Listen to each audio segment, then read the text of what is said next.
Hello guys, स्वागत है आप सबका अपने YouTube channel real one education पर। मैं हूं जयप्रकाश।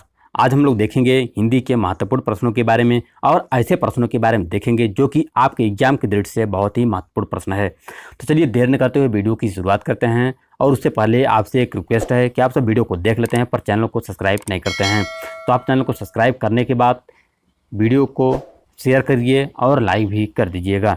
तो देख सकते हैं पहला प्रश्न है कि रीतकाल भक्ति काल के दीप की लौ का उत्कज्ज्वल किसने कहा। पूछा गया है कि रीतकाल भक्ति काल के दीप की लौ का उज्ज्वल है, यह किसने कहा। तो यहाँ पर थोड़ा सा मिस्टेक हो गया है, जहाँ क है वहाँ यहाँ पर ऊ होना चाहिए।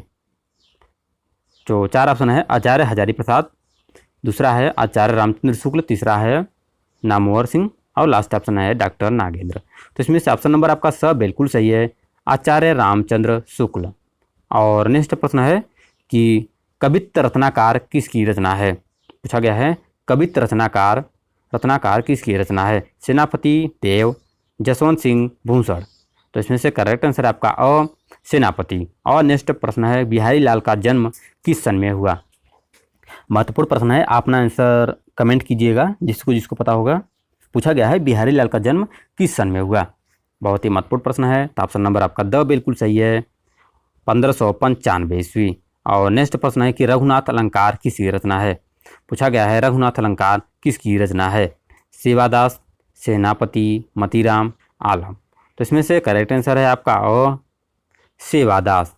और नेक्स्ट प्रश्न है कि इनमें से कौन सी रचना केशव की नहीं है। इनमें से कौन सी रचना केशव की नहीं है। कवि प्रिया, रसिका प्रिया और पद्याभरण, ये सभी। तो इसमें से ऑप्शन नंबर आपका स बिल्कुल सही है, पद्याभरण। और नेक्स्ट प्रश्न है कि भाषा योग वशिष्ठ के रचयिता कौन है। गोकुलनाथ, रामप्रसाद, निरंजनी, भारतेंदु हरिश्चंद्र और लास्ट ऑप्शन है मुंशी सदासुखलाल। तो इसमें से करेक्ट आंसर है आपका ब, यानी कि रामप्रसाद निरंजनी।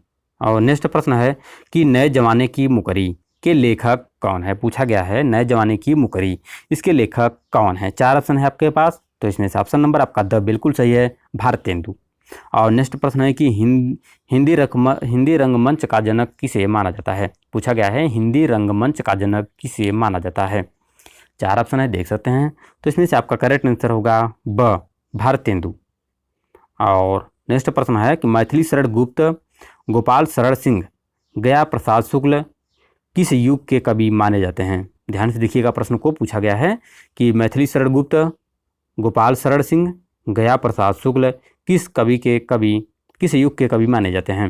भारतेंदु युग, द्विवेदी युग, छायावाद, प्रयोगवाद। तो इसमें से करेक्ट आंसर है आपका ब, द्विवेदी युग। ये सब जो हैं मैथिली शरण गुप्त, गोपाल शरण सिंह और गया प्रसाद शुक्ल, ये सब द्विवेदी युग के कवि हैं।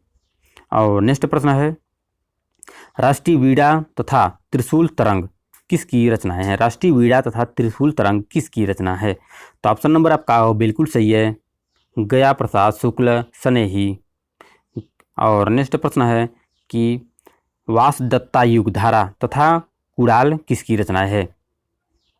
वासदत्ता युग धारा तथा कुड़ाल किसकी रचनाएं हैं। तो इसमें से ऑप्शन नंबर आपका अ बिल्कुल सही है, सोहनलाल द्विवेदी।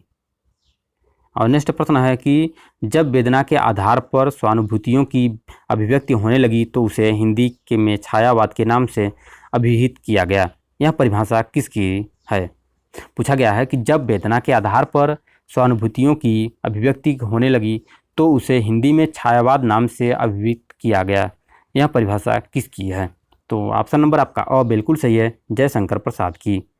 और नेक्स्ट प्रश्न है कि निर्जा माया, दीपशिखा और संध्या गीत किसकी रचनाएं हैं। बहुत ही महत्वपूर्ण प्रश्न है। निर्जा, यामा और दीपशिखा, संगीत, संध्या गीत, यह किसकी रचनाएं हैं।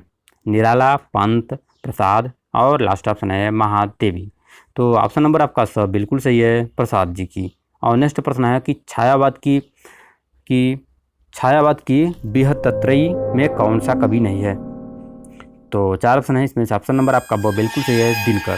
और नेक्स्ट प्रश्न है और लास्ट प्रश्न है कि छायावाद स्थूल के प्रति सूक्ष्म का विद्रोह है, किसने कहा। 4 ऑप्शन है, तो अपना आंसर सोच सकते हैं कौन सा ऑप्शन सही है। तो इसमें से ऑप्शन नंबर आपका 100 बिल्कुल सही है, डॉक्टर नागेंद्र।